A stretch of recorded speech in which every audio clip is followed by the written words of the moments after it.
Bom que você está aí, bom que você está aqui.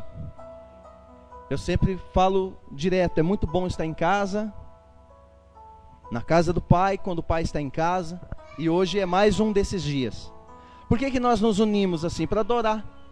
Se eu ficar em casa, eu não consigo adorar, porque a Bíblia diz que Deus diz, Jesus fala, deixa claro na sua palavra, onde houver 2 ou 3 reunidos em meu nome, eu ali estou. Então nós nos unimos em 2 ou 3, ou 2.000, 3.000, não importa, de 2 para cima, nós nos unimos para adorar, para cultuar. Você vem na igreja com a mentalidade para adorar. O judeu, quando vai num culto, ele vai preocupado, o que ele vai dar para Deus. Os brasileiros, graças a Deus, a igreja, no geral, está aprendendo a deixar de vir na igreja, buscar de Deus, está vindo para dar para Deus. Essa é uma aula que temos que ter com o povo judeu. Eles vão cultuar a Deus e preocupados no que eles vão dar para Deus. Dar adoração, dar sua mão levantada, sacrifícios de louvor. Muito bom. Louvado seja o Senhor. Hoje é uma noite de festa. Toda noite de ceia é noite de festa. E eu queria que você abrisse a sua Bíblia aí nesse texto que você está vendo aí, Êxodo 3. Capítulo 3 de Êxodo, o segundo livro da Bíblia. Você já vai... Nós vamos ver esses 2 textos no mesmo livro de Êxodo.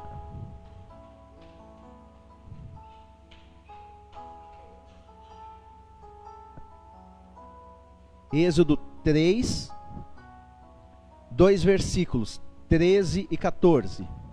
E também nós vamos ter aqui, depois, Êxodo 25, 30. Todos acharam? Se desligue do mundo lá fora, se desligue de tudo, desligue celular, desligue de tudo. Jesus não vai te ligar nesse momento. Ligue-se somente no Senhor. Ele prefere linha direta com você, onde não há falha, não há quebra de torre, não acaba a bateria. Ele vai falar com você. Êxodo capítulo 3, versículo 13 diz assim: Então disse Moisés a Deus: Eis que quando eu for aos filhos de Israel e lhes disser, o Deus de vossos pais me enviou a vós, e eles me disserem, qual é o seu nome? Que lhes direi? E disse Deus a Moisés, eu sou o que sou. Disse mais, assim dirás aos filhos de Israel, eu sou, me enviou a vós. Só o finalzinho do texto, Deus respondendo no verso 14, e disse Deus a Moisés, eu sou o que sou.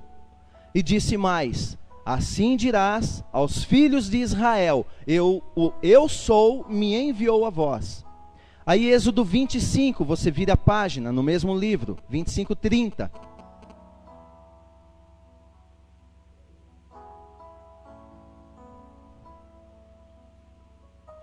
Êxodo 25, 30, diz assim: E sobre a mesa porás o pão da proposição. Na tua Bíblia pode estar talvez preposição, e na tua Bíblia talvez esteja presença.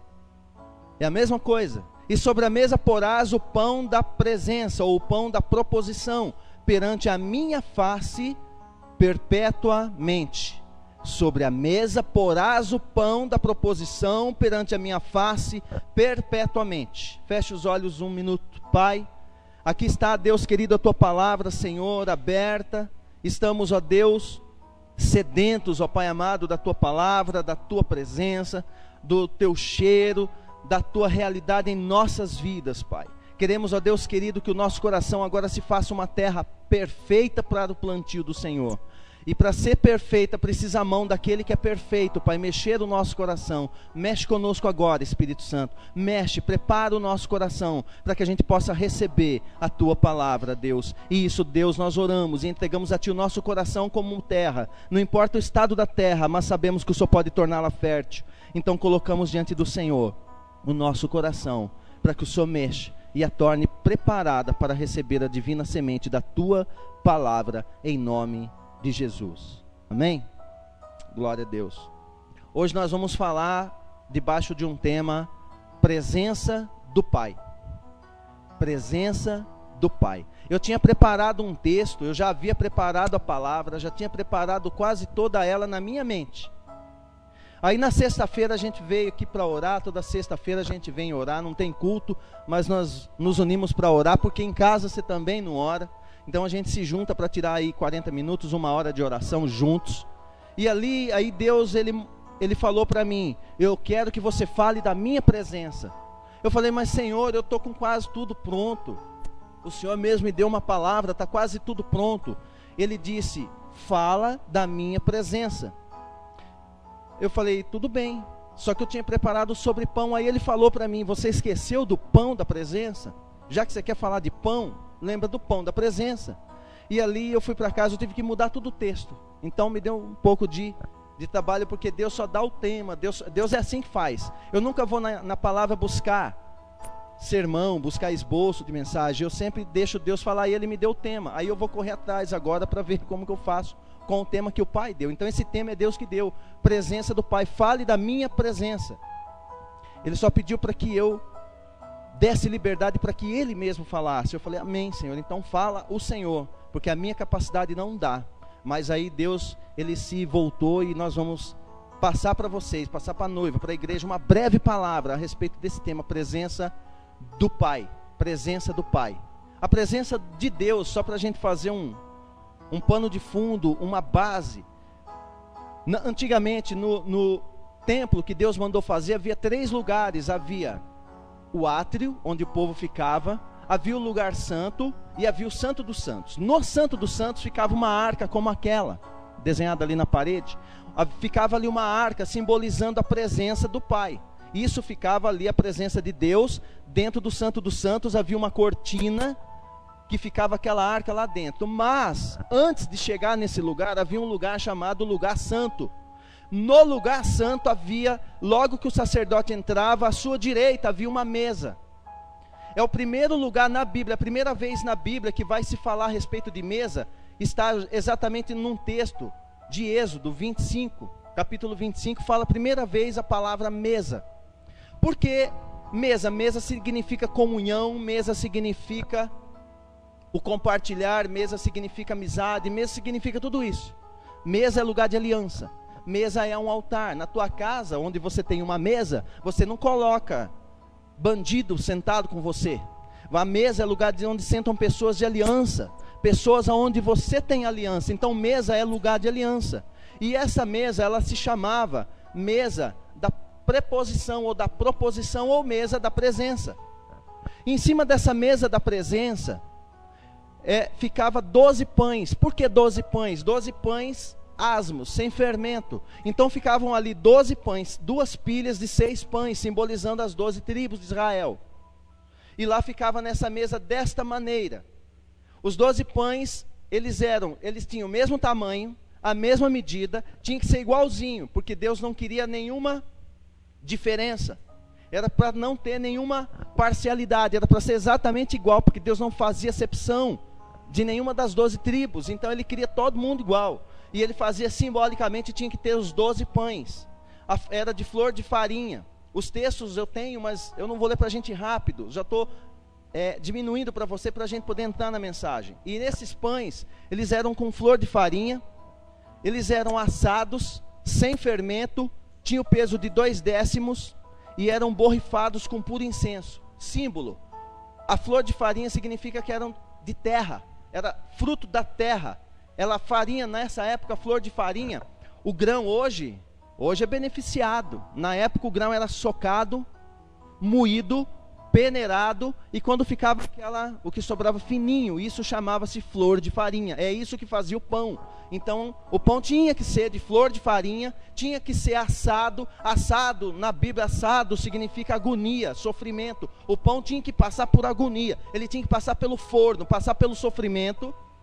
Não podia ter fermento, porque fermento simboliza coisa artificial, fermento simboliza contaminação, tudo isso.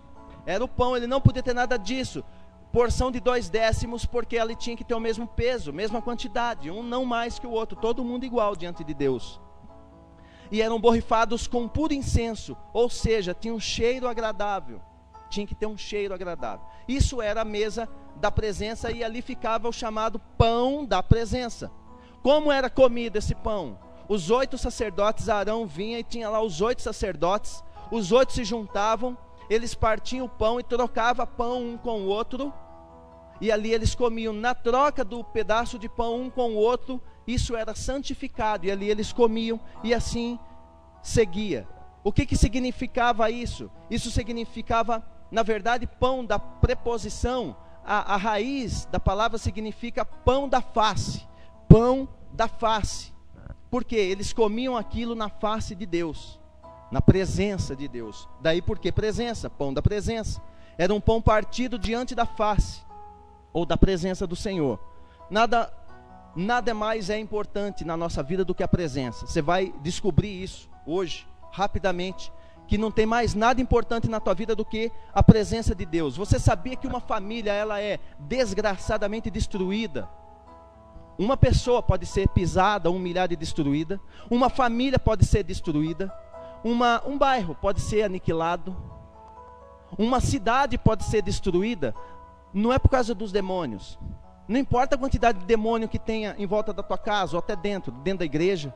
Mas o diabo entra na igreja, entra. Ele ia falar com Jesus, ele ia atormentar Jesus, querer atormentar Jesus, tentar Jesus. Quanto mais na igreja, ele entra em qualquer lugar. Mas o que traz a desgraça não é a quantidade de demônio, não é a presença do diabo, é a ausência de Deus. Então, quando você vê uma pessoa destruída, não é porque tinha muito demônio, é porque não tinha nada de Deus ali. O problema não é a presença do diabo, é a ausência de Deus. Por isso que a presença de Deus é importante. A presença de Deus é que vai fazer a diferença, não é a quantidade de demônio que existe numa circunstância.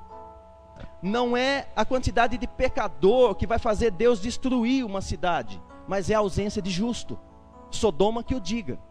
Sodoma e Gomorra foi destruída por Deus, foi aniquilada por Deus, e Deus ainda falou, se tiver pelo menos uns 10 justos lá, eu não destruo a cidade. Não tinha, só tinha Ló. E ali o que ocorre? Deus destruiu, porque então o que destruiu a cidade não foi a presença dos pecadores de Sodoma e Gomorra, foi a ausência de justo. Tinha pouco justo. O que pode aniquilar essa cidade não é a ausência, não é a presença de demônios, ou a presença de pecadores, ou quanto a cidade é soberba, ou quanto a cidade tem pecado. Não, é a ausência de justos. Porque o justo, justificado pelo sangue, vai trazer a presença. E vindo a presença de Deus, as trevas, elas precisam sair. E hoje eu vou falar 2 coisinhas muito rápidas para você entender um pouco sobre isso. Porque o que a presença de Deus ela faz comigo e faz com você? O que a presença de Deus ela faz conosco? Você fala a presença, mas o que a presença faz conosco? Eu já falei, eu sempre falo da diferença, da presença e do poder. Mas hoje eu vou falar da presença. O que a presença de Deus faz conosco? Primeira coisa que ela faz, ela nos mostra quem realmente somos. Quando você está na presença de Deus, você vai saber exatamente quem você é. O pessoal que é jovem, eu estou vendo é tudo muito jovem aqui. Mas uns anos atrás, a gente tirava foto, já tirou foto feia? A gente tirava foto com máquina, assim, naqueles rolinhos de filme, e mandava para revelar. Quando chegava lá, revelava e mandava a gente buscar dali 2 dias, e a gente ia lá buscar, ansioso, querendo ver a foto. Aí quando via a foto era um desastre. A gente ficava ali, nossa, que narigão, mas que coisa, mas olha que orelha, está muito feio. Não é que está feio, a foto só está mostrando que você é narigudo mesmo. Mas era desse jeito, e a gente ia fazer, a foto mostrava a nossa aparência. Isso naquele tempo acontecia isso. Quem fez isso lembra disso. A gente levava no foto, o filme, o rolinho, e ia buscar o resultado. Quando buscava, a maioria era decepção. Sobrava 1, 2, 3 fotos cada álbum, de 24 ou de 36 fotos. porque a gente fazia o que precisava. Às vezes a pessoa se achava narigudo, mas já era narigudo, é que precisava alguém te mostrar. A presença de Deus, ela faz isso muito fácil, ela mostra quem você é. Eu quero que você abra a Bíblia comigo, no livro de Isaías. É muito importante você ver isso aqui, para você entender o que a presença de Deus vai fazer com você.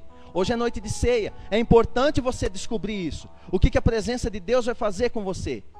Eu preciso que alguém mostre para mim o meu defeito, o meu problema.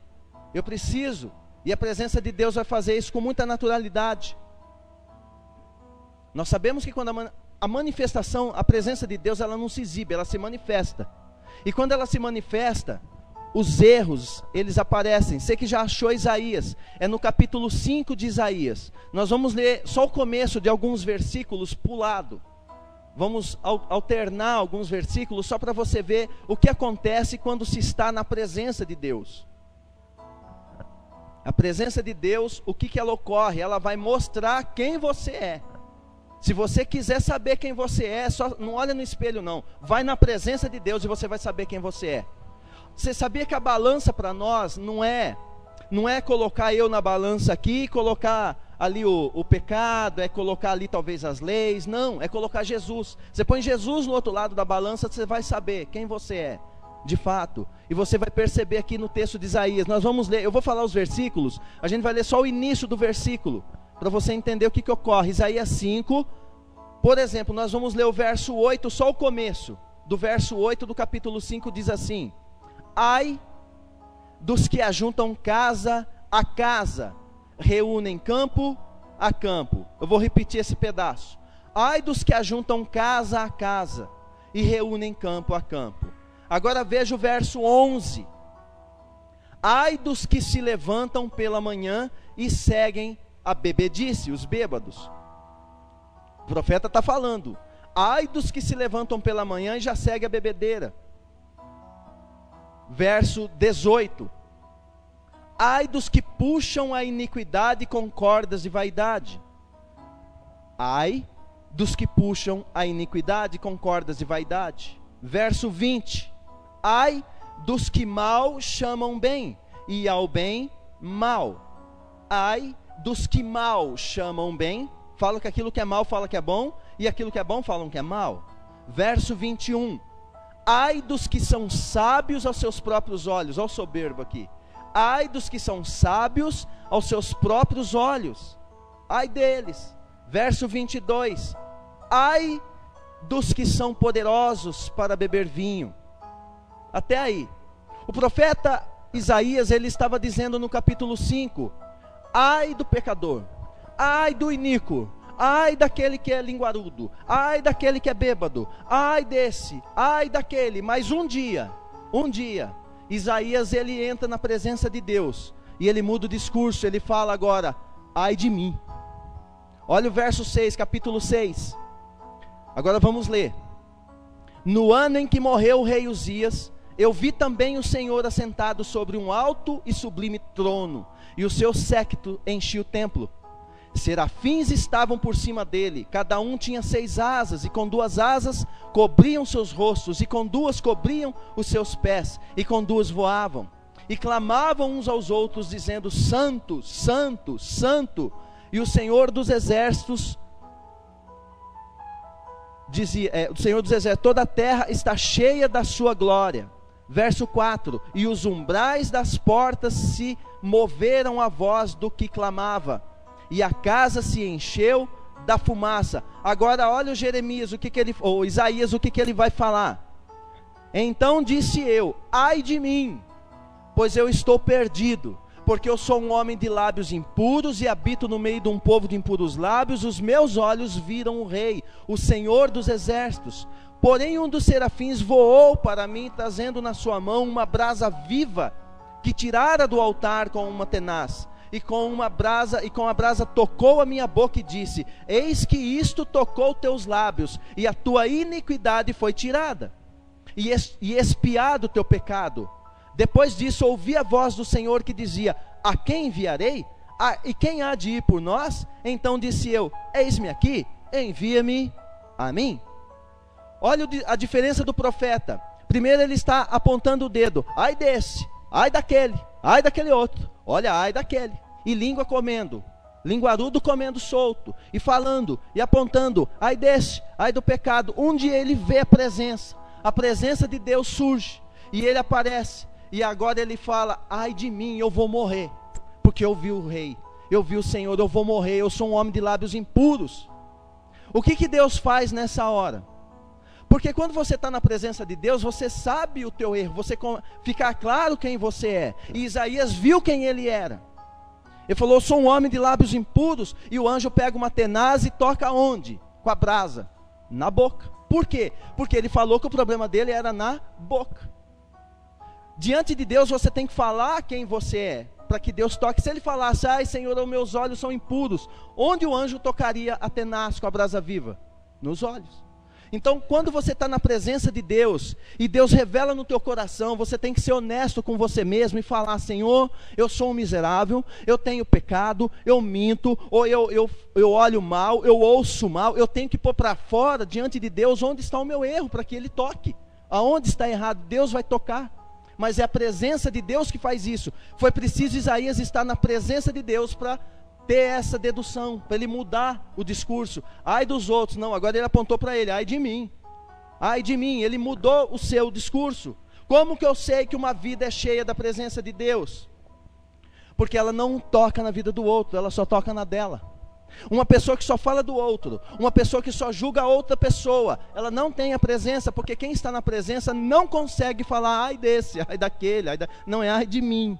Ai de mim. Então você viu fulano lá? Pois é, mas ai de mim. É essa postura de quem está na presença. Quem está na presença, ele não consegue apontar o dedo, ele aponta para si. E Isaías na presença ficou sabendo quem ele era. Então o que acontece quando se está na presença de Deus? Ele nos mostra quem realmente somos. Isaías passou por isso. Como que a gente vai saber? Basta eu ver que uma pessoa ela consegue reconhecer o seu erro. Já começou bem, mas quando ela aponta o erro somente do outro, a presença de Deus não está ali. Às vezes ela está cheia de problema, mas ela aponta o outro, porque a presença não está nela, porque se a presença vier diante dela, ela vai ver imediatamente, porque a luz vem, quando manifesta a luz, as trevas vão aparecer, vão surgir os defeitos. Quando um quarto está bagunçado, você acende a luz, você vê toda a bagunça. Quando a presença de Deus vem na vida de uma pessoa, vai aparecer toda a bagunça. Por isso que quem está na presença, ele tem que ter humildade para falar diante de Deus a sua falta, a sua falha, onde ele está mal. Isaías foi honesto e humilde, falou, Senhor, a minha boca é impura. E Deus arrumou para ele, porque era impossível para ele, mas Deus tocou. Então deixa Deus tocar em você. 2 Coríntios 3,18, não precisa abrir, diz assim, mas todos nós com o rosto descoberto, refletindo como um espelho a glória do Senhor, somos o que? Transformados de glória em glória, na mesma imagem, como pelo Espírito do Senhor. Quando sabemos descansar, podemos experimentar a boa, a agradável e a perfeita vontade de Deus. Romanos 11,2 diz assim, e não sede conformados com esse mundo, mas sede transformados pela renovação do vosso entendimento, para que experimenteis qual seja a boa, a agradável, a perfeita vontade de Deus. Só quem pode transformar o seu entendimento é a presença de Deus. Somente a presença. As pessoas às vezes se estabilizam, aqueles que se dizem crentes, servos de Deus, eles se estabilizam só na boa vontade de Deus. Existe uma diferença entre a boa vontade, a agradável vontade e a perfeita vontade. Ninguém quer a perfeita vontade de Deus, é só blá blá blá, é só do gogó. A pessoa pronuncia, eu queria a perfeita vontade de Deus na minha vida, mas ele está falando a boca para fora, ele não está buscando isso, porque, para você entender isso, quando Jesus nasce, o que os anjos aparecem e falam para os pastores? Os anjos voam pelo pasto, e saem voando à noite e dizem, paz na terra aos homens de boa vontade, porque naquele momento estava manifestando a boa vontade de Deus. Quando Jesus nasceu, ele estava na boa vontade. Quando você aceita Jesus, vem para a igreja, você está na boa vontade. Quando Jesus, aos seus 12 anos, ele estava ensinando doutores da lei. Com 12 anos ele ensinava doutores, ele ensinava pessoas que eram estudiosas, conhecedoras da lei, e ele ia lá e ensinava. Com 30 anos ele começa o ministério, onde ele passava enfermo, era curado, ele ensinava a palavra, ali ele estava na agradável vontade de Deus. ele estava cumprindo o seu ministério. Então, quando ele nasceu, ele estava na boa vontade. Mas quando ele vai cumprir o ministério, ele já está na vontade agradável de Deus. Mas ele estava na perfeita vontade de Deus quando ele estava morto na cruz. Ninguém quer ir para a perfeita vontade de Deus, tem que morrer. Quando para você querer estar na perfeita vontade de Deus, é cruz, é morte. Você tem que matar o teu eu e você tem que morrer. Porque daí a vontade de Deus é que prevalece. É você que tem que matar o teu ego, matar a sua vontade e a vontade dele prevalecer. Quando é perfeita, quando é a vontade dele que está prevalecendo. Quando é a vontade dele que está por cima. Aí é perfeita. Perfeita é quando é a dele, não a sua. Enquanto ainda é a sua, não é perfeita. Perfeita vontade de Deus, ela só se estabelece com cruz. E cruz não é Deus me dá. Cruz é Deus eu te dou. Cruz não é Deus vai me ajudar, isso vai me trazer aquilo, não, é renúncia. O cerne, eu já falei que a espinha dorsal do evangelho é renúncia. A espinha dorsal do evangelho é renunciar, porque se eu renunciar tudo que é meu, eu vou começar a ter tudo que é dele. E a igreja não entende isso, que se eu renunciar o que é meu, eu começo a ganhar e receber o que é dele, porque o que é dele é meu, mas eu só vou conseguir ter o dele para mim. Aquilo que é de Deus eu só terei para mim, quando eu viver a perfeita vontade de Deus. E a perfeita vontade de Deus é morte. Eu preciso matar o meu ego, eu preciso desaparecer para que ele apareça. Aí eu estou na perfeita vontade de Deus. Quando Jesus ora, ele diz o quê? Pai, se for possível, passa de mim esse cálice, porém, seja feita a tua vontade, não a minha. A vontade do Pai era a cruz, ele foi para a cruz. Então, se você quer viver a boa, a agradável e chegar na perfeita, você precisa morrer. Senão a perfeita vontade de Deus você nunca vai viver. Você sempre vai ter um ego, vai ter uma vontade sua. A gente tem umas vontadezinhas nossas, tem que ir matando. Cada dia vai matando. A gente vai Eu, que a pastora estava falando esse dia, ontem, anteontem, cada dia que a gente está mais morto.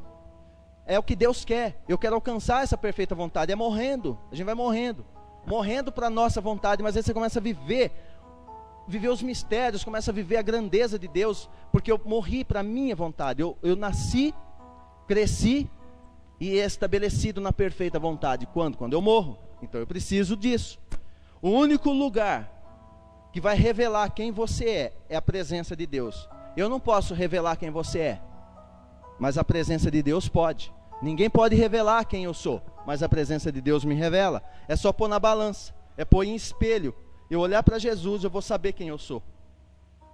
Eu pôr ele na balança, eu vou saber quem sou eu. Então a vontade de Deus é essa, que eu esteja na presença dele. Mas não é só isso. O que a presença de Deus ela faz conosco? Ela nos mostra quem somos. Mas segundo lugar e último lugar, o que a presença de Deus nos faz? Ela nos faz descansar. Ela nos faz descansar. Volta para Êxodo, segundo livro da Bíblia. Vai lá para Êxodo, capítulo 33. Finalzinho do livro de Êxodo, perto do final.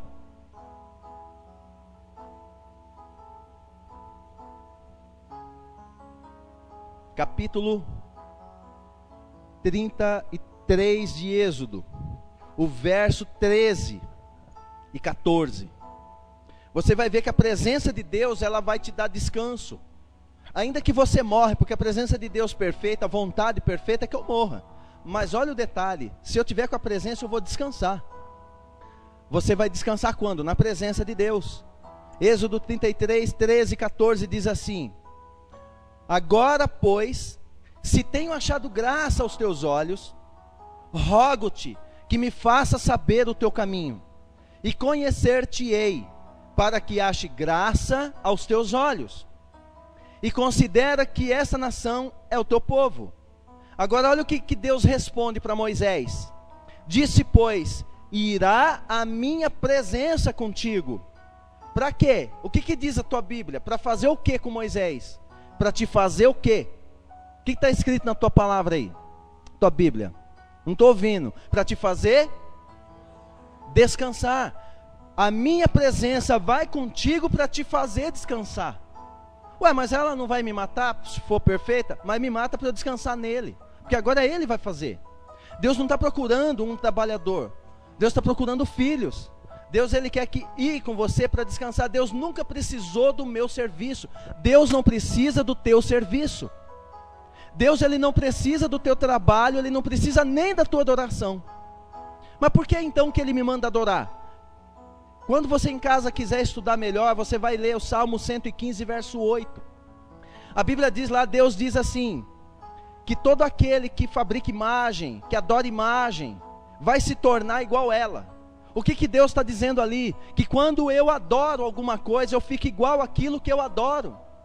Então Deus não precisa da minha adoração. Eu adorando Ele ou não, Ele continua sendo Deus. Mas Ele quer que eu o adore, porque se eu adorar a Deus, eu vou ficar igual a Ele. Quando eu adoro a Deus, não é Ele que recebe, sou eu. Eu recebo de Deus quando eu adoro a Deus. Quem não consegue adorar a Deus, ele não parece com Cristo. Já percebeu? Uma pessoa que não é adoradora, ela também não consegue ser igual a Cristo. Uma pessoa tem dificuldade de adorar, ela é diferente, ela não é igual a Jesus. Pessoas travadas, amarradas, não conseguem levantar a mão, porque ela não consegue adorar, ela não consegue dizer uma palavra de amor a Deus. Ela não fica igual a Ele. Tem que ser quebrado grilhões para ela se parecer com Ele. Se você vê uma pessoa que gosta de dinheiro, ela é o quê? Materialista. Uma pessoa que adora imagem, ela fica igual o quê? Igual a imagem. Você já experimentou falar para um idólatra que só Jesus é Senhor? Ele não te ouve. Por quê? Porque ele está igual à imagem que é surda. Então você fica igual àquilo que você adora. Toda vez que você adorar alguma coisa, você fica igual àquilo que você adora. Então Deus não precisa da minha adoração. Quando eu adoro, não é Deus que recebe. Quando eu tenho fé, não é fé para ajudar a Deus. Deus não precisa da minha fé de ajuda. Ele não precisa de ajuda. A minha fé nunca ajudou a Deus. A minha fé agrada a Deus. É diferente ajudar a Deus e agradar a Deus. A fé, ela agrada, não ajuda. Então são princípios da palavra de Deus ligados à sua presença. Então quando eu adoro o Senhor, eu faço para que eu pareça com Ele. Eu começo a adorar, para Ele ficar, a imagem dEle engendrada em mim, para que eu fique igual a Ele. Deus não precisa do serviço. Quem aqui já leu a Bíblia, quem conhece, mesmo que você nunca leu a Bíblia, você já ouviu a história de Abel e Caim? Quem já ouviu a história de Abel e Caim? Um irmão matou outro. Erga a mão. Você sabia que Abel e Caim,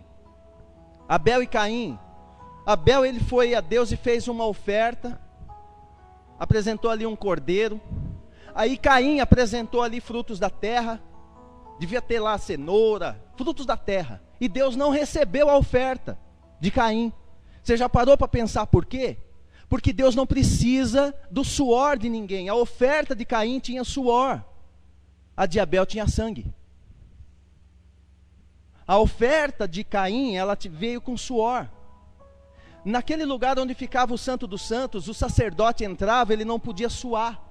Se ele suasse o rosto, ele era fulminado por Deus, matava ele. Ele morria na hora. Ele entrava com sininhos, uns sininhos que fazia barulho. Ele entrava lá dentro com uma corda amarrada na sua cintura ou no seu pé, e ele entrava. Se fizesse um barulho é porque ele caiu, Deus matou ele. Então puxavam, porque ninguém podia entrar. Quem entrasse lá morria, no lugar onde ficava a arca. Por quê? Porque na presença de Deus não podia nem suar. Porque Deus não quer suor de ninguém, não quer trabalho de ninguém. As pessoas acham que se trabalhar e fizer muito para Deus, Deus vai dar. Deus não quer o seu serviço. Deus, Ele quer sua vida. Sangue na Bíblia significa vida. Ele quer a vida, Ele não quer o seu serviço. Ele não precisa que você faça para Ele nunca precisa de ajuda. E as pessoas têm que entender que Deus não precisa de ajuda. E Caim, ele então ficou chateadinho e acabou matando o irmão. Mas Deus não recebeu a oferta dele por causa do suor. Deus não queria suor. Deus recebeu do outro que era de sangue. Então Deus, Ele não precisa do nosso serviço. Ele não precisa do nosso esforço. Não precisa. Há um texto aqui em Deuteronômio, eu vou ler para você. Capítulo 12, 23, diz assim: somente esforça-te para que não comas sangue. Se você é crente ou não, se você come chouriço, pare. Por que pare? Porque você vai descobrir isso agora. Se alguém não sabe, vai descobrir isso agora. Somente esforça-te para que não comas sangue, pois sangue é vida, pelo que não comerás a vida com a carne. Ah, mas isso é Velho Testamento, pastor. Então vamos para Atos. Atos capítulo 15, verso 29. Que vos abstenhais das coisas sacrificadas aos ídolos. 1. Do sangue. 2. Da carne sufocada. 3, e da prostituição, 4 e ponto. A igreja, ela é proibida dessas 4 coisas. Você falar para mim, mas pastor, na sua igreja tem doutrina? Não, tem doutrina da palavra. Mas pode de saia, não saia, cabelo, isso não é doutrina, isso é costume. Isso cada um adota na região que tiver, na cultura que ele tiver. Se índio tiver pelado cultuando a Deus, é a cultura dele. Você não se mete na cultura de ninguém. Você tem que entender o que é doutrina, ensinamento da palavra, e o que é costume local. Isso, doutrina bíblica quanto ao pode e não pode, é essa aqui. Isso aqui é decisão dos apóstolos. Eles decidiram o que podia a igreja fazer ou não, porque dava confusão, igual hoje. O que pode? Mas isso pode? Aquilo não pode? O que não pode? Aí eles decidiram, escreveram no livro de Atos, capítulo 15, 29, na tua casa você leia. Coisa sacrificada ao ídolo, não coma. Se achar um frango de macumba na esquina, não mate, coma, não pegue, não coma ele. É sacrificado a demônio. Se você estiver fazendo festinha de Cosme e Damião, não dê a balinha, o docinho para o teu filho. Cosme e Damião, ali é demônio, é personificação de demônio, é símbolo, é comida a ídolo. Mas na escola fez uma festinha de São João, não coma. São demônios, são ídolos ali, não coma. Não libere teu filho para participar da mesa dos ídolos. Isso é proibido, e não é eu que digo, é a palavra. Do sangue. Por que sangue? Deuteronômio explicou, porque sangue é vida. O que Jesus deu por tua causa, pela minha? Sangue. Sangue é vida, ele deu vida. Por que carne sufocada não se come? Porque quando sufoca uma carne, o sangue está nela. Só por isso. Então quando você mata uma galinha destroncada, o sangue continua lá. Então você não come, é carne sufocada. E quarto, prostituição. Por quê? Porque a prostituição envolve o meu corpo. Mas se eu morri, o corpo não é mais meu, tem dono. O corpo tem dono, é do Senhor. Então prostituição. 4 coisas foi proibido para a igreja. Comer carne, coisas sacrificadas a ídolos. Não é só comer não. É vestir, é manusear, é desfrutar de coisas consagradas a ídolos. Lá no centro de Macumba, alguém lá resolveu fechar o centro, quer me dar um jogo de sofá. Eu sei que é de lá, eu não quero. Porque eu sou igreja, eu não quero nada consagrado a ídolo. Eu não quero nada disso. Você começa a não querer também. Por que eu falei que a partir de hoje você está em bons lençóis? Vamos pôr assim, porque agora você entende. Não importa se você já comeu chouriço até hoje. Chouriço é sangue, não se come sangue. Sangue é vida. O meu trabalho, ele nunca vai me aprovar diante de Deus. Por mais que eu faça, eu nunca vou ser aprovado a Deus pelo que eu estou fazendo. O serviço que eu faço não me aprova diante de Deus. O que me aprova diante de Deus é eu estar na presença dEle e entender quem Ele é. Eu assumir a minha postura de filho. Eu vou ler um salmo aqui para você. Salmo 127 diz assim: se o Senhor não edificar a casa, em vão trabalham os que a edificam. E se o Senhor não guardar a cidade, em vão vigia a sentinela. Inútil vos será levantar de madrugada, repousar tarde, comer pão de dores, porque assim dá Ele aos seus amados o sono. Porque você na presença de Deus, você descansa. Na presença de Deus você vai dormir. Quando você não souber o que fazer, vai dormir. É a melhor coisa que você faz. Mas eu não sei o que eu vou fazer, meu Deus, então vai dormir. Ele sempre sabe. Deus, ele não pergunta, ele sempre sabe o que fazer. Se você não sabe, vai dormir. É isso que o Salmo 127 diz. Se você não sabe o que fazer, vai dormir, porque Ele dá aos seus amados o sono. Aliás, Ele dá aos seus amados enquanto dormem. Você vai dormir e Deus dá aos seus amados enquanto você dorme. E traduzindo esse salmo é isso: dormir. Isaías 64:4 diz assim: porque desde a antiguidade não se ouviu, e nem com ouvido se percebeu, nem com olhos se viu um Deus além de ti, que trabalha para aquele que nele espera. Deus só vai fazer serviço, Deus só vai trabalhar para aquele que está esperando nele. Se você não espera em Deus, não espera que Ele faça por você. Se você está fazendo no lugar de Deus, então não espere, Ele não vai fazer. Porque a Bíblia está dizendo que Deus, Ele trabalha por aqueles que nele esperam. Então se eu estou na presença de Deus, eu tenho que aprender a esperar Deus fazer. Eu tenho que aprender isso. Ah, mas a gente também tem a nossa parte, né? É isso que a gente sempre escuta. A sua parte, se você estiver na presença, você vai saber qual é. Você vai ver já já. João capítulo 21. Esse aqui é bom que você leia comigo, para não dizer que é eu que estou dizendo. Vai comigo para o Evangelho de João, Mateus, Marcos, Lucas, João, quarto Evangelho do Novo Testamento, quarto evangelista. No ambiente da presença, onde Deus está, você vai aprender algo muito interessante. Tudo que acontece na presença de Deus, tudo que ocorre na presença de Deus, aprenda isso, já está pronto. Adão, ele foi criado em glória, na presença. Ele não nasceu bebezinho, ele ficou pronto, nasceu grande, pronto. Os primeiros frutos que Adão comeu, ele não plantou, estava pronto. Por quê? No ambiente da presença, tudo está pronto.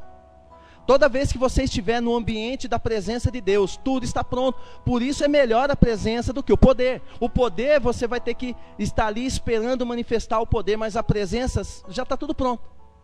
O ambiente da presença de Deus, tudo que você precisa já está acabado, pronto. Adão nasceu pronto, o que ele comeu já estava pronto, é tudo pronto.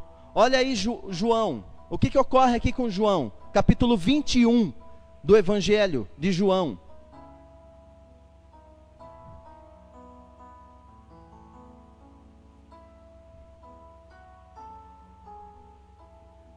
Evangelho de João, capítulo 21, versos 5 ao 13, diz assim, ó. Disse-lhes Jesus, e disse-lhes, pois, Jesus: filhos, tendes alguma coisa de comer? E responderam-lhe: não. E ele lhes disse: lançai a rede para o lado direito do barco, e achareis. Lançaram-na, pois, e já não a podiam tirar pela multidão de peixes. Então aquele discípulo a quem Jesus amava, que no caso é João, disse a Pedro: é o Senhor. E quando Simão Pedro ouviu que era o Senhor, cobriu-se com a túnica, porque estava nu, e lançou-se ao mar. E os outros discípulos foram com o barco, porque não estavam distantes da terra, senão quase 200 côvados, levando a rede cheia de peixes. Agora presta atenção no que acontece na presença. Verso 9. Logo que desceram para a terra, viram ali brasas e um peixe posto em cima, e pão. E disse-lhe Jesus: trazei os peixes que agora vocês pegaram. Para os homens pegar aquele peixe, o que eles fizeram naquela hora? Tinha 183 grandes peixes, eles pegaram. Para eles pegar todo esse monte de peixe, eles precisaram do quê? Ir até o mar, lançar a rede, trabalhar. Mas na presença de Jesus, não precisou ninguém pescar, tinha um peixe pronto. Tudo que você vai na presença de Deus já está pronto. Ele tinha um peixe e tinha pão em cima da brasa, estava tudo pronto.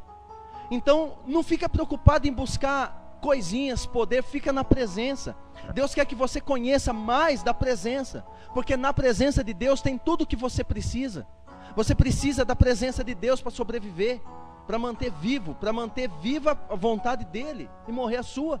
É na presença de Deus que tudo está já pronto. Deus, e tem algo assim, tem coisas tão difíceis que eu vejo a igreja fazer. A Gabriele, por exemplo, a minha filha Gabriele, eu vou tentar passar isso para você entender. A minha preocupação é que você entenda que você é filho, ou se você não tem esse entendimento, comece a ter. A Gabriele é minha filha, filha da pastora. Faz assim, Gabriele, para quem não te conhece. Ela é minha filha. O que acontece? Se ela lavar a louça, na hora do almoço ela vem, senta na mesa e almoça. Amém? Se ela não lavar a louça, porque dormiu mais tarde, está fazendo tarefa, na hora do almoço ela vem, senta na mesa e almoça. Por que ela almoça indo fazer o serviço ou não? Porque ela é filha. Ela é filha. Então quem é filho, ele vai se alimentar naturalmente da mesa do pai.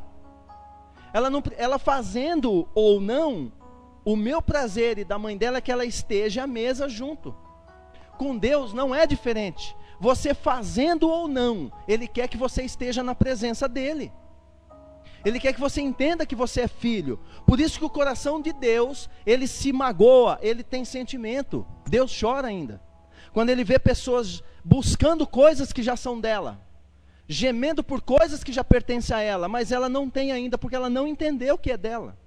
Ela vive uma miséria de vida medíocre, porque ela não entendeu que ela é filha, que ele é filho, e ele tem o direito da mesa.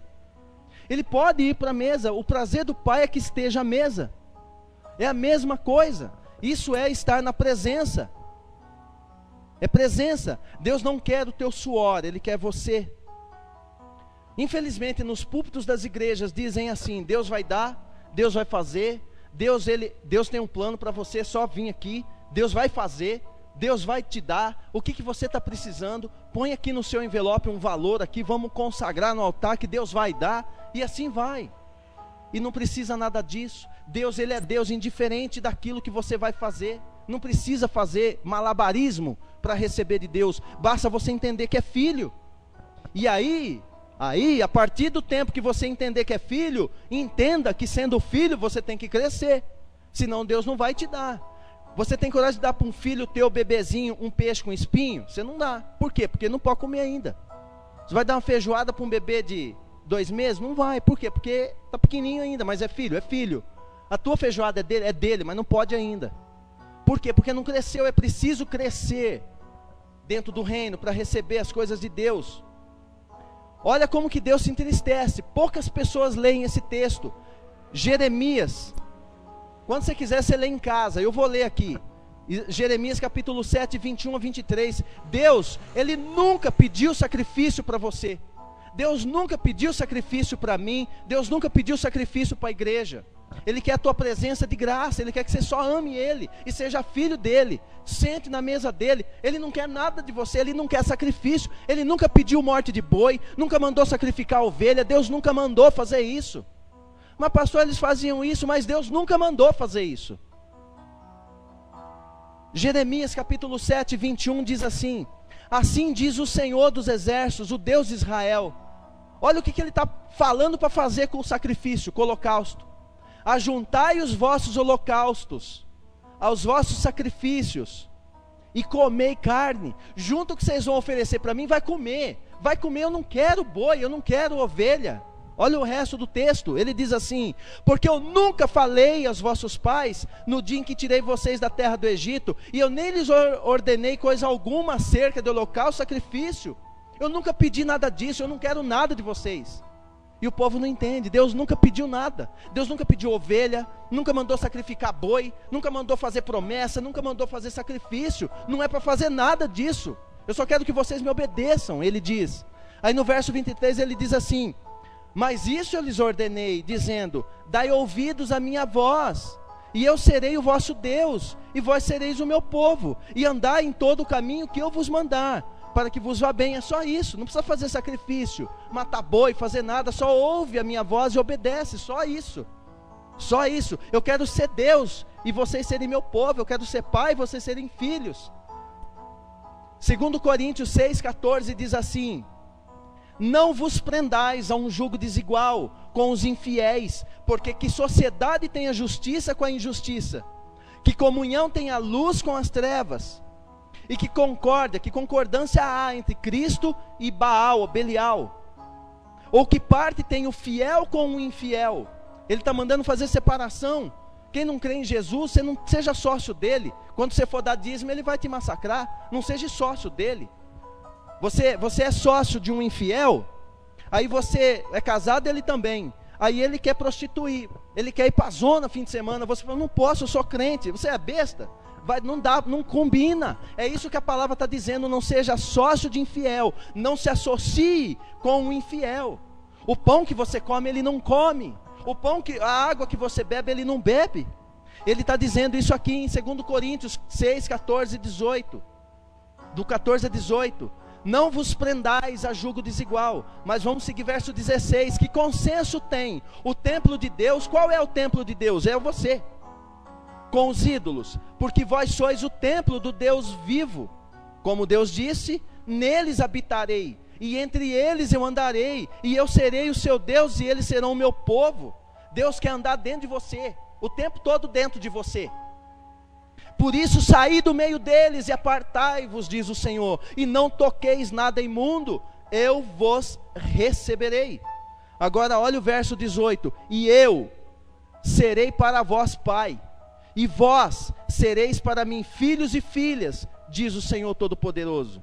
Esse é o desejo de Deus, que o reconheça como pai. Só isso. Ele nunca pediu sacrifício para ninguém, ele nunca pediu nada para você. Quando você for olha, qualquer evangelho que você for, e que pedir para você algo mais do que obedecer a palavra de Deus, não é o evangelho. Não é o evangelho que Cristo pregava. Qualquer coisa que te pedir algo além do que aquilo que a palavra de Deus determina, não é evangelho verdadeiro. Todo sacrifício é vão diante de Deus. Você só tem que dar para Ele aquilo que Ele pede. Ele quer a tua vida, Ele quer o teu sangue, Ele quer a tua vida na mão dEle, para que Ele, depois de você dar a vida na mão dEle, você morre, aí Ele te levanta com a vida dEle. É isso que Deus faz comigo e com você. O desejo de Deus é só isso, ser reconhecido como Pai. Ele é Pai, desde a eternidade. Marcos 3, 13 a 15. Evangelho de Marcos diz assim: e subiu ao monte, e chamou para si os que ele quis. Abre aí Evangelho de Marcos, para a gente terminar aqui, e a gente ministrar a ceia. Marcos 3, 13 a 15. E subiu ao monte, Jesus sobe também. E subiu ao monte, e chamou para si os que ele quis. Vai estar escrito aí na tua Bíblia. Marcos 3,13. É importante que você leia isso.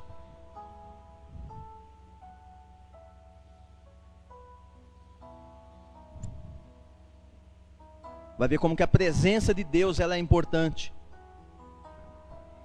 Marcos 3, capítulo 3 de Marcos, segundo evangelista, segundo evangelho. Diz assim: e subiu ao monte, e chamou para si os que ele quis, e vieram a ele.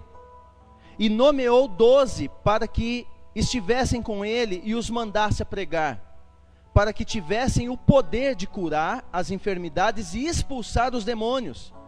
A pergunta é: quem Jesus chamou?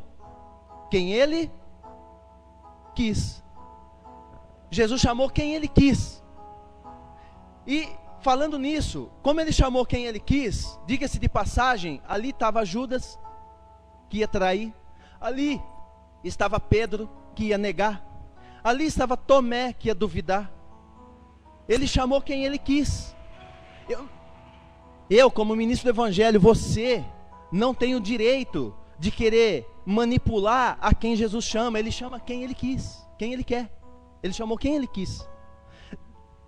Deus, quando ele faz o chamado, ele chama quem ele quer. Mas olha o detalhe, tem um lugar que é só dele. Jesus subiu ao monte e chamou na presença dele. Deus, ele sobe ao monte, Jesus subiu ao monte e chamou quem ele quis para a presença dele, igual hoje. Ele chama quem ele quer para a presença dele. Eu não sou juiz, eu não posso manipular as pessoas para que eles venham ou não venham. Esse aqui pode, aquele não pode. Eu não posso delimitar, marcar quem pode vir a Jesus ou não. Ele chama quem ele quer. E chamou para si os que ele bem quis, ele que quis. Jesus não chamou aqueles homens na condição deles. É isso que você tem que entender. Jesus não chamou você na condição sua. A sua condição é de miserável, igual a minha. A condição daqueles 12 homens eram de miseráveis. Jesus, ele não chama na condição nossa. Ele não chamou o homem ou a mulher na condição deles. Deus sempre chama na condição dele. Jesus chamou eles para um lugar que era dele. Ele subiu ao monte e os chamou. Falou: é aqui no meu lugar que vocês vêm. Alguns não queriam vir, se perde, mas ele chama. Ele chama porque na presença dele aí as coisas mudam. Ele chama como você está, e é quem ele quer. Jesus, ele chama aquele a quem ele quer. Deus, ele te chamou para estar com ele. Olha o que o texto diz. E chamou para si os que ele quis, e vieram a ele. Jesus não chamou eles para trabalhar para ele primeiro, chamou para estar com ele. Não foi para trabalhar para ele, é para estar com ele. Eu tenho que estar com o Senhor. Eu preciso aprender a estar na presença dele. Não se iluda. Não vai ser pelo muito fazer que eu vou ganhar salvação, que eu vou ganhar galardão. Tudo que eu fizer eu tenho que fazer quando ele envia. É Ele que determina o que é para fazer, quando fazer. Há momentos que Ele pode catar a tua agenda, Ele pode catar teu emprego, Ele pode catar tudo. Ele cata até saúde para te pôr num leito, para você escutar Ele. Fala, não, eu quero ser para mim. Deus, Ele faz o que Ele quer. Ele chama a quem Ele quer, do jeito que Ele quer. E Ele chamou eles para vir na condição dEle, não na nossa. Então Jesus, quando você começa a dar muita dificuldade, Ele te põe num lugar que é dEle, não é seu, é dEle. Salmo 25, 12 a 14 diz assim: qual é o homem que teme ao Senhor? Ele o ensinará o caminho que deve escolher. A sua alma pousará no bem. Descansar em Deus, lembra que a presença dá descanso. E a sua semente herdará a terra. Embora você está dormindo, descansando, a sua semente vai herdar a terra. Porque eu estou na presença. O segredo do Senhor, verso 14 do Salmo 25. Esse eu gosto demais. Os segredos do Senhor são para aqueles que o temem. E Ele lhes mostrará a sua aliança. Deus ama todos. Só que Deus, Ele não confia em todos. Para amar Ele ama igual, mas confiar é só os que o temem. Para confiar segredo é só se você temer. Se você tiver temor de Deus, aí Deus vai te revelar segredos, é o que a Bíblia está dizendo, não sou eu. Você quer saber os mistérios, os segredos de Deus? Você precisa temer ao Senhor e dormir, descansar nele. Quando Ele fala dormir, descansar, é nele. Descansar nele. Mas eu não tenho que trabalhar? Tenho. Eu preciso fazer, mas lembrando que eu faço por Ele, com direção dEle, para Ele. Lembre-se, tudo é dEle, por Ele, para Ele. Presença. As grandes revelações você só recebe se você estiver na presença de Deus. Eu vou dar um exemplo para você. Por exemplo, eu até escrevi aqui hoje, algumas revelações que Deus foi me dando, e eu escrevi aqui, só para você entender. Você só consegue revelações quando você está nele. Por exemplo, por que a moeda estava na boca do peixe? E eu ficava pensando, eu li a Bíblia e ficava pensando, mas por que a moeda tem que estar na boca do peixe? Porque a maior riqueza está dentro do peixe. A maior riqueza sua não é o que está fora, é o que está dentro. E Jesus estava ensinando Pedro, falou, olha, a maior riqueza das pessoas que você vai ganhar é igual esse peixe, está dentro. A moeda de ouro, a moeda está dentro, o ouro, a riqueza está aí dentro de você. Isso é uma revelação, não está escrito na Bíblia. Na Bíblia Ele só mandou Pedro ir pescar e pegar o primeiro peixe e tirar a moeda. É algo absurdo, mas Ele queria ensinar. E na revelação, o que eu entendi na revelação foi isso. Que dentro do peixe é um lugar onde ninguém sabe, ninguém imagina, mas Ele sabe o valor que tem. Dentro de você, Deus sabe o valor que tem. Dentro de mim, só Deus sabia o valor que tinha e que tem. Só Deus é que sabe. Você não sabe o valor que eu tenho, mas Deus sabe. Eu não sei o teu valor interno, mas Ele sabe. Você quer ver outra revelação? Quem sabe que o profeta Elias, ele foi arrebatado vivo? Ele foi levado, veio carruagem de fogo e levou o grande profeta Elias, o homem usado, o homem tremendo, um grande profeta do Senhor. E quando ele sobe, a capa cai. Por que a capa cai? Outro dia a gente orando e pensando, mas por que a capa de Elias cai? Por que a capa caiu? Aí o Senhor falou, eu vou te falar por quê. Então, por quê? E veio assim, sabe por quê? O que capa simboliza? Capa é a unção. Elias foi levado para onde? Ele foi levado para o céu, vivo. Quando ele subiu, a capa caiu. É porque no céu não precisa de unção. A unção é para ser usada na terra. Isso não está escrito em nenhum livro. Isso são revelações, são segredos que Deus te revela. Quando você está na presença dEle, são segredos que você só vai saber estando na presença dEle. Não é em mesa escolar que você vai aprender isso. Isso é estando íntimo do Senhor, é estando na presença do Senhor. A terra precisa de unção, o céu não. Vai levar Elias para o céu? Não precisa da capa. A capa era símbolo da unção, a terra precisava da unção. Isso não se aprende por aí. Então o que a presença de Deus faz comigo e com você? Ele nos mostra realmente quem somos e nos faz descansar. E subiu ao monte e chamou para si os que ele quis, diz o texto. Eu vou ler um texto aqui, porque nós vamos ministrar ceia agora. Ceia é um lugar onde nós lembramos de Deus. Por que eu lembro dele? Porque é em memória. Ceia é memória. Se algum dia alguém falou para você um monte de regra para tomar ceia, a regra que Deus te dá para tomar ceia é você entender que é filho, entender que Ele é Deus, que Ele é o único Senhor. Esta é a regra bíblica para tomar ceia. 1 Coríntios diz assim: porque eu recebi do Senhor o que também vos ensinei, que o Senhor Jesus, na noite em que foi traído, tomou o pão, e tendo dado graças, o partiu e disse: tomai, comei, isto é o meu corpo, que é partido por vós, fazei isso em memória de mim. E semelhantemente também, depois de cear, ele tomou o cálice, dizendo: este cálice é o novo testamento do meu sangue, fazei isso todas as vezes que beberdes em memória de mim. Porque todas as vezes que comerdes esse pão e beberdes esse cálice, anunciais a morte do Senhor até que Ele venha. Portanto, qualquer que comer esse pão e beber desse cálice do Senhor indignamente, será culpado do corpo e do sangue do Senhor. Examine-se, pois, o homem a si mesmo. Onde que você se examina a si mesmo? Na presença.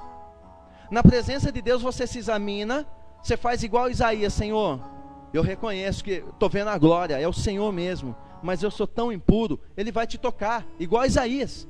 Examine-se, pois, o homem a si mesmo. Aí Isaías, Coríntios está dizendo aqui, Paulo está dizendo o quê? Examine-se, pois, o homem a si mesmo.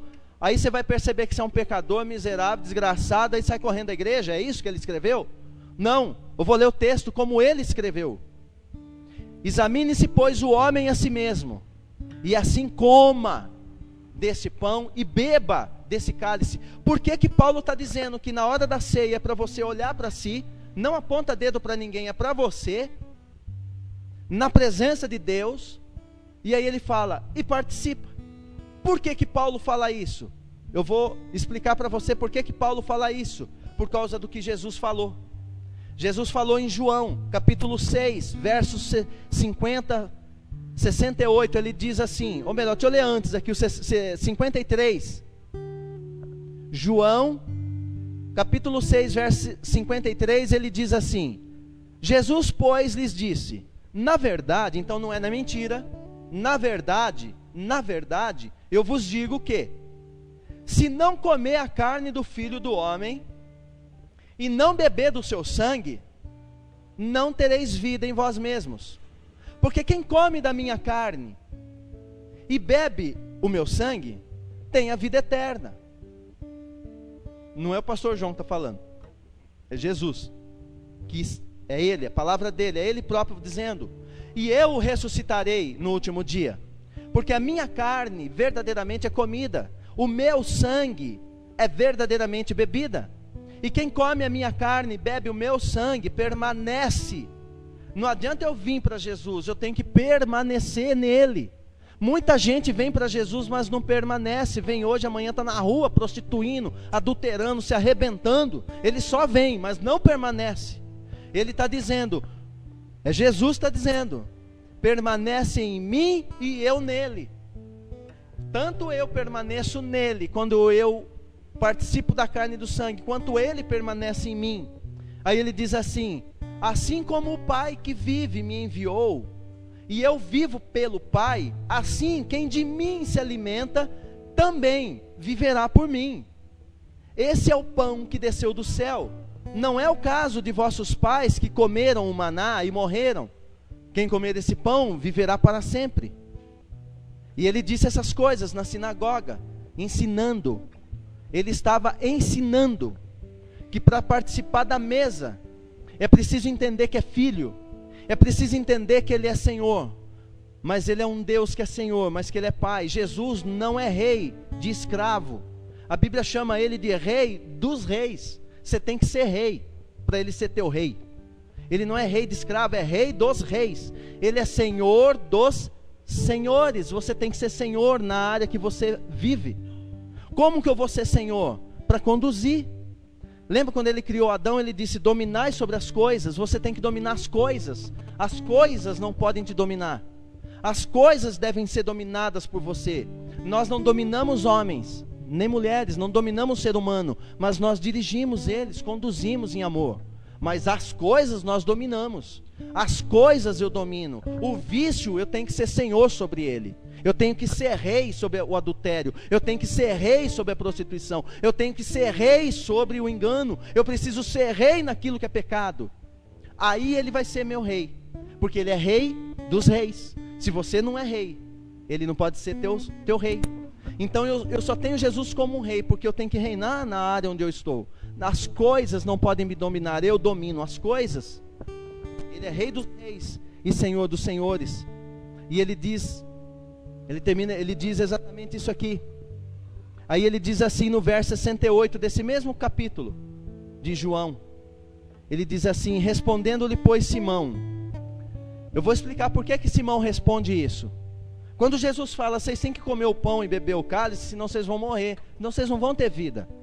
Aí depois eu te falo o que o povo fez. Aí Pedro diz assim: Senhor, para quem nós iremos? Para quem iremos nós, se só tu tens as palavras de vida eterna? E nós temos crido e conhecido que tu és o Cristo, Filho de Deus. E respondeu-lhe Jesus: não vos escolhi a vós, os 12? Ou seja, Pedro estava fazendo essa declaração porque quando Jesus disse que eram para sentar na mesa, era para participar do corpo, para participar do sangue, lembrar do sacrifício dele, receber ele como o único Senhor que ele é. Ele não será, ele é, sempre foi. As pessoas, os judeus da época, os seguidores dele, quase 500, foi todo mundo embora, deixou ele sozinho, quase sozinho. Aí ficaram só os 12. Você pensa que Jesus saiu atrás?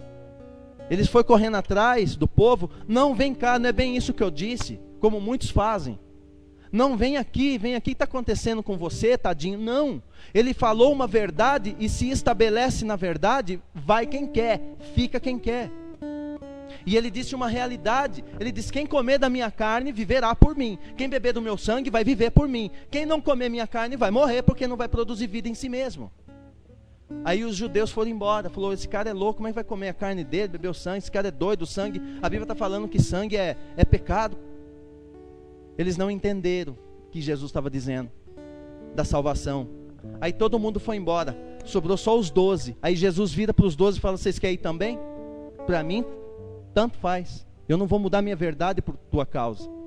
Aí Pedro fala isso: Senhor, para quem que nós vamos? Só o Senhor tem as palavras de vida eterna, eu vou para onde? A verdade só o Senhor que tem. E aí Jesus fala: não fui eu que vos escolhi? Ou seja, eu vos escolhi para vocês estarem na minha condição.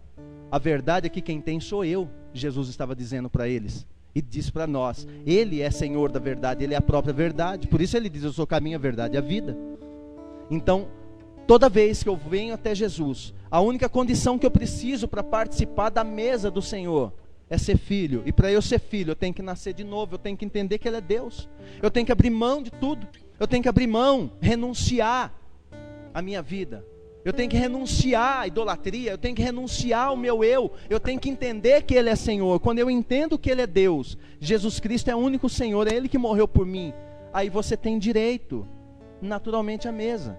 Mas o meu nome ainda está no SPC, mas eu não estou casado ainda, mas eu não batizei ainda, mas é criança ainda. Deixa eu te falar, você tem criança. Quem tem filho aqui, levanta a mão. Quem tem filho ou filha? E quem ainda vai ter? Muitos ainda vão ter quando casar.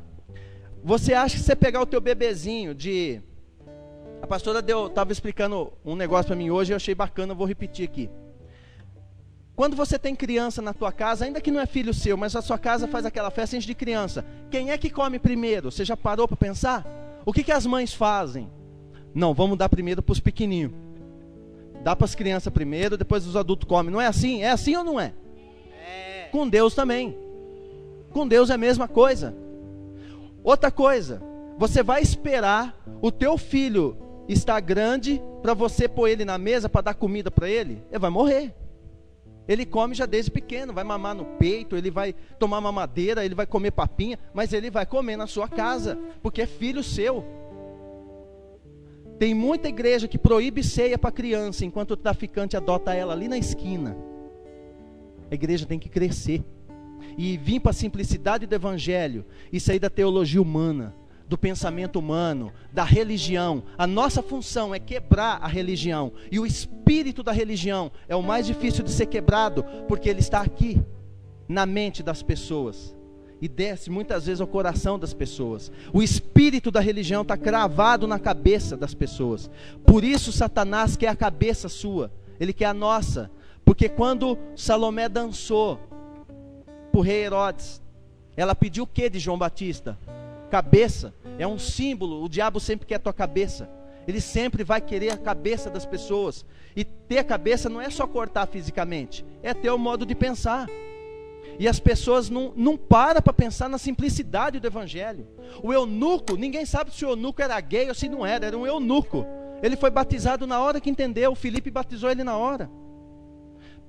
Pedro, o apóstolo Pedro, ele pregou o evangelho para 3.000 almas, assim, se converteram. As 3.000 desceram as águas na hora. Tem alguns ali que eu acho que devia ter faca na cinta, alguns ali devia ser meio bandidão ainda, mas ouviu o evangelho, creu e foi para a água. Está lá em Atos capítulo 2, pode ler em casa, estuda. No passado tempo que o homem foi querendo pôr legalismo, interromper um caminho aplainado para chegar até Jesus. O caminho até Jesus é muito plaininho. O homem jogou um monte de entrave e dificulta as pessoas chegarem até Deus. Começa a colocar um monte de coisa. Não pode isso, não pode aquilo outro. Isso é legalismo. Isso é proibição, é legalismo. O evangelho do legalismo. Evangelho do legalismo é isso. É o evangelho do pode e não pode. Evangelho do humanismo. É o evangelho onde o ser humano é coroado, é glorificado. A glória é para o homem. Esse evangelho humano até pagam por ele. É o evangelho onde pagam para assistir, onde pagam para ver, pagam para ouvir. Esse é o evangelho humano, onde o humano é o rei. Ou nós vamos lá ver o pastor tal. Não é para ouvir a palavra, é para ver o fulano. Isso é o evangelho humanista, é o que tem hoje. Agora o evangelho de Cristo é esse, é simples, é muito simples. É aceitar Cristo, entender que Ele é Senhor e que só Ele pode mudar a minha vida, que eu tenho que estar na presença dEle para que isso aconteça, só isso. Do mais Ele fará. Jesus chamou para si, subiu ao monte e os chamou para si. A quem Ele quis. Eu não posso determinar quem pode, quem não pode, quem é, quem não é. É Ele que chama quem Ele quer. Vamos nos colocar de pé.